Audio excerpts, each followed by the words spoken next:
Amplificador integrador. Para esto necesitamos conocer el análisis de circuitos, para aplicar las técnicas básicas como la ley de nodos y saber las relaciones de resistencia y capacitancia en términos de voltaje y corriente. Primero debemos marcar una corriente I1 de entrada y una I2 de salida. No podemos marcar la corriente donde indican las flechas rojas, ya que la primera regla es que no circula corriente hacia las terminales internas del amplificador, ya que son corrientes muy pequeñas y por eso son de valor 0. La corriente I1 es igual a la corriente I2. Ahora cambiemos nuestros términos de corriente en los términos de variables del voltaje que tenemos marcados. Si quiero saber la corriente I1 que circula, V1 sería el voltaje de entrada, menos el otro punto de voltaje que sería Vx, que no lo conozco, sobre la resistencia. Esta sería igual a la corriente I2, que circula a través de una capacitancia. La capacitancia y la inductancia no siguen las reglas de la ley de Ohm para el análisis de la corriente directa. La relación de la corriente es la capacitancia por la derivada del voltaje sobre la derivada del tiempo. Sería la capacitancia por la derivada con respecto al tiempo de Vx menos V sub 0. Luego simplificamos Vx, que sería igual al voltaje de la otra determinante. La capacitancia por la derivada con respecto al tiempo de Vx menos V sub 0. Luego simplificamos Vx, que sería igual al voltaje de la otra terminal, ya que no hay diferencia de voltaje en la terminal inversora y la no inversora. La diferencia de las dos tensiones sería 0. La única manera es que ambas sean iguales. Entonces, si queremos saber Vx, sería volteando la otra terminal, que está conectada a tierra. Por lo tanto, Vx es igual a 0. Si tiende a 0, la excluyo de la ecuación para que Vi sobre la resistencia, la capacitancia por la derivada del voltaje V sub 0. En este caso, el signo menos afectaría al capacitador.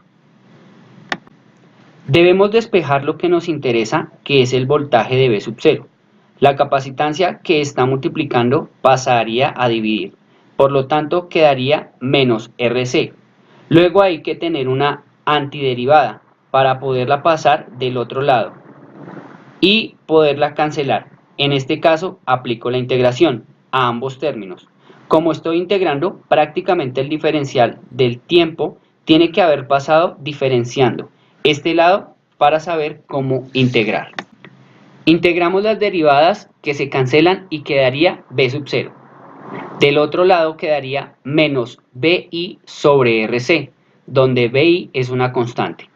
Es importante recordar que en los circuitos tenemos dos tipos de voltaje, voltaje directo y voltaje alterno. Si el voltaje de entrada es corriente directa, será una constante. Así, Vi y RC son constantes y pueden salir de la integral. La integral de la derivada de tiempo sería t, y esto sería igual al voltaje de salida. Esta fórmula solo se puede usar siempre y cuando el voltaje de entrada sea de corriente directa. Ahora, si el voltaje de entrada es de corriente alterna, el voltaje de salida sería menos RC, que es una constante. Sacamos la constante menos 1 sobre RC, la integral de 0 a un instante del tiempo, del voltaje de entrada, que es variable, porque depende del tiempo, por dt. Si la corriente es alterna, se podría aplicar esta integral.